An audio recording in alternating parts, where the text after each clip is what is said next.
Update. I hurt my fiancée and lost her trust. Original post. I, male 32, proposed to my fiancée, female 39, 2 months ago and she said yes. I love her with all my heart. She's very sweet and intelligent and drop dead hot.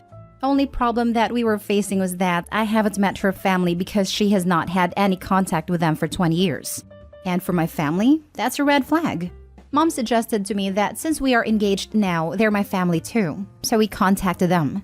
Her mom was so sweet, and she started crying the moment I introduced myself. Her father is also very kind.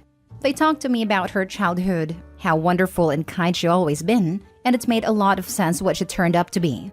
I thanked them for raising such a beautiful human. I kept in touch with them and I soon met all her siblings. She has 3. Then I introduced them to my family and I was happy they got along. Mom suggested then that the next step is to invite my future in-laws to my parents' house and take my fiancé there so she could finally work on the dispute that she had with them. She never told me, and when we asked her parents, they didn't know either. When she got there, she screamed, "What are they doing here?" and ran out. I have never heard her raise her voice like this before. I ran after her, but she just drove off. I went back and apologized. Her mom was crying her eyes out, and so were her sisters. Her dad and brother looked cut up. When I went home, she was crying and packing. She told me that she needed to move out and that she was staying with her friends. I also started crying and asked her to tell me what happened. When she was 18, her brother, 19 at the time, violated her best friend's little sister, then 17.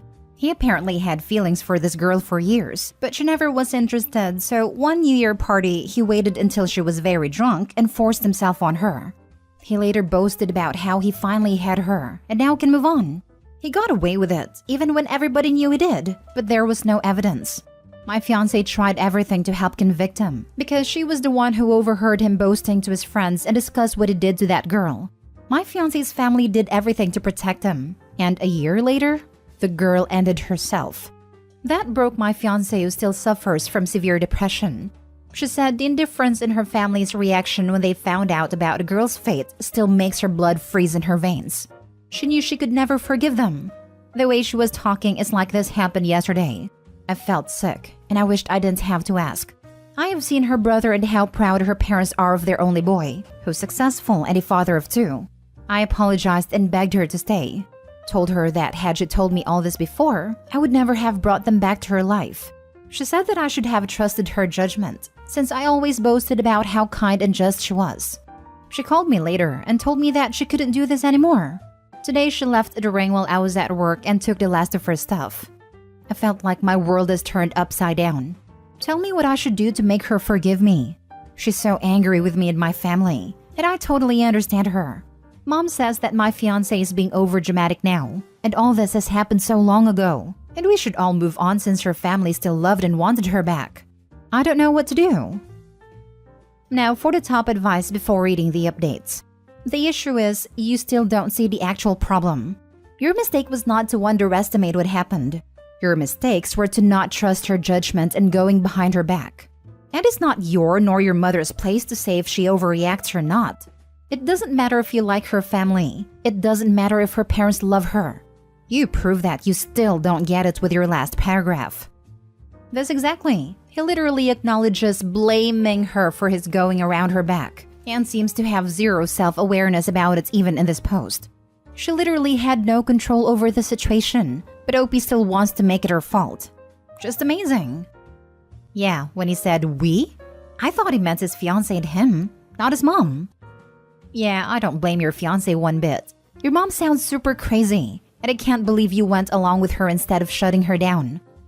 Sounds like OP's ex dodged a just-no mother-in-law. Good for her.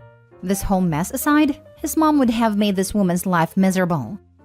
In what freaking world would be a healthy, functioning adult that you loved be no contact for 20 years for a silly issue? This fight should have started and ended with OP asking his fiancé for details and her blowing up about having to explain herself. End of story. Going behind her back? WTF. Red flag is not talking to fiancé but his mother, and following his mother's advice behind his fiancé's back. OP is an idiot. Now for the first update. Good morning. What a rough night I had after trying to read all of your comments, DMs, and messages. Filled with nightmares. I have called my fiancé before breakfast. I told her that I love her more than she even knows, and that I know she loves me. That I never in a million years thought people who loved each other this much would break up. I apologized and promised to make it up to her for the rest of my life if she gave me a second chance. I told her we can move away from our families, and I promised her that it would be the two of us from now on. Nobody will have a say in how we live our lives but us. She was crying the whole time, and I must admit that I'm not a crier myself, but I haven't stopped crying since yesterday. I hope she gives me a new chance to make it up to her. Second update. I want to start by saying I've never experienced so much hate in my life before like what I got on my post from yesterday. I'm not mad, however. I appreciate that you took my now ex-fiancé's party because she deserves all the love and support. I hurt her badly and I can't even describe how much I regret my actions. The only thing I can say is that it was never intentionally done to hurt her. I thought I was doing something good. We are no longer together. She said that she couldn't come back from this and that she wanted to be alone now. I told her that I love her like I never loved anyone before. I have loved her for over 10 years. She said that she loved me too, but that she needed to do this on her own now. So we are done. I need a break now from everything and especially from my family. I will never blame my wretched behaviors on anybody. I chose to do the wrong thing. Nobody made me, but I still feel resentment towards everyone who helped me hurt my girl. I need to be alone now too. Thank you again. Bye.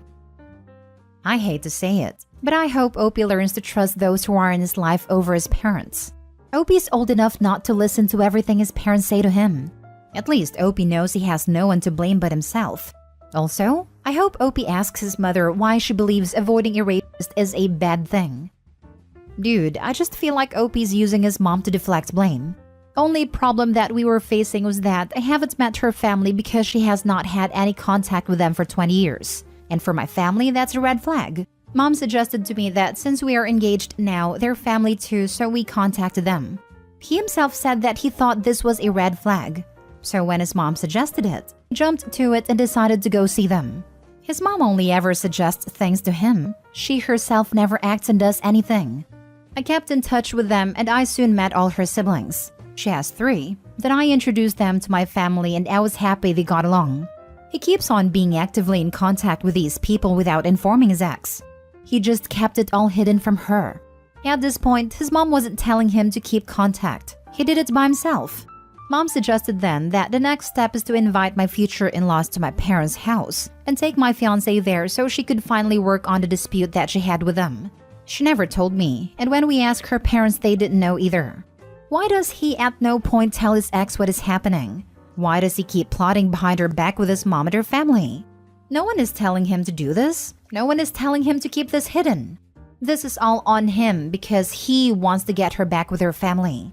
He's also admitted in the comments that he doesn't have that good of a relationship with his mom, and this is what's going to make him cut off for good. Like, if your relationship isn't that great, why would you listen to her? He wasn't. He was just using her as an excuse to hide behind if the ex got upset with him. But it didn't work. So now he's mad at everyone because his dumb plan failed him. Good riddance. That's what really got me from his story. He saw her family more than once. Every time he met with them, he must have lied to her about where he was. It was just one meet and greet. He saw and spoke to these people many times, and then blindsided her with an unexpected meeting. He betrayed her over and over again, and showed so much disrespect for her. I really don't understand how he thought this whole situation was going to end well. I'm sorry for both of you. Truly am. I hope this serves as a lesson for you and for everyone who reads your story. To believe your significant other when it comes to their family and to respect their boundaries. Your significant other's decisions are first. If they have a strong decision about something and they don't give you a reason, just respect it. It's a boundary. You don't have a say in that. And I hope Opie learns from this. I could never forgive something like this. I'm an assault survivor myself, and it was a family member. My mom is the only person in my family that knows, and the day she asks me to talk again to that person, she is done. You have to respect the boundaries, and to know which is your place in other person's life and decision. Wish Opie nothing but learning. Learning from this, learning about boundaries, learning to stop listening to mom and those kinds of things, learning to listen more to his partners, and learning to respect. Third update. I mentioned earlier that my fiancé's been home on sick leave. Her best friend called me now and we talked. My fiancé is pregnant and she's terminating it. She doesn't want me with her when she goes through with it. I am shattered now and I don't know if I ever can collect the pieces. How life can turn upside down in a matter of weeks. I lost everything and I only have myself to blame. Now for the fourth update. I was hesitant to make this update because you hate me so. And also I'm worried that your strong feelings of hatred will be misdirected to my fiancé. But I chose to write here the first time and I want to see it through. And hopefully people can learn from my mistakes. Plus, I'm anonymous, so yeah. I want to thank the people who reached out in my DMs, who didn't dare to comment out of fear of being downvoted all the way down to hell. Thank you. Your support helped me not to lose my mind completely. This update is for you first and foremost because I literally can't answer all of you. My fiancé called me today after her appointment at her shrink. She asked me if I wanted to have lunch with her. She looked so sad and it broke my heart. This was the first time I saw her after she moved out. I just wanted to hug her and break down crying, ask her forgiveness, but I didn't want to make it about me, so I just kissed her cheek. She didn't talk for at least 30 minutes, just looked out of the window. I waited. Then she told me that it didn't matter that I didn't hurt her intentionally. I just did. I agreed. She started talking about her appointment with her gyno. She's 6 weeks. We have been trying for a year, but we never made a big fuss. We just thought that if it happened, it happened. But I know that she wanted a baby. And that's why her best friend told me because she was terrified that my fiancé is going to regret it. I told my fiancé that it was absolutely 100% her choice whether she wanted to keep it or not. But that she should never do it either from a place of hurt or anger. She should do it because it feels right for her. She then told me that she's going to think a little bit more. She also told me that she was ready to talk to me about her life with her family, but never in details and only in therapy sessions. She also said that she was ready to listen to me, and what made me do this stupid thing to her, but also only in therapy. She also told me that she doesn't want to move back with me and that she wanted to postpone the wedding. She refused to take the ring back, and said she will ask for it when/if she thought we had a chance. She said that if we separate, she wants to know she's done everything. I told her I love her more than anything, and she said she believed me, and that she did too. We are starting therapy on Tuesday and will hopefully continue every week. I've spoken to her friend now, and she said that my fiancé looks like she's feeling a bit better after our lunch, and that she even made a joke. So I'm hopeful. Now for more comments before the last update. Since you're treading lightly with this new potential second chance, I'd highly recommend you stop talking to her friend about her behind her back. If she finds out you've been getting intel on her emotional state from someone close to her after she specifically said she wanted to do this healing separately and in therapy only, that would be another blow. Hope you learned your lesson with not allowing your mom to meddle, but you might be making another mistake here with a friend that could come back and bite you. She needs to know she can trust you to keep things between you two sacred. Nip it in the bud. This literally just stop doing things behind her back. Having her wedding and pregnancy ruined, and having to face her family after 20 years, and they were together for 10 years. I get we all make mistakes, but I can't even imagine how awful she feels. This is your mulligan to make things right. Do not ever let your mother influence or interfere with your relationship like that again, whether it's with her or your next relationship. If it ever comes down to picking between her or your mother, always think about the moment you almost lost your fiancé. In fact, do not even tell your mother. Now for the last update. Look, before you start the attack on me, also leave my baby alone. We are keeping them.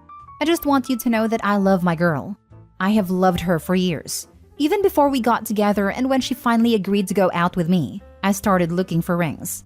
I have never done anything to hurt her before. She knows this, and I appreciate that she took it into consideration before throwing me out of her life. What I did was unforgivable, but sometimes good things can come from a bad situation. In our case, she will never have to carry that burden alone.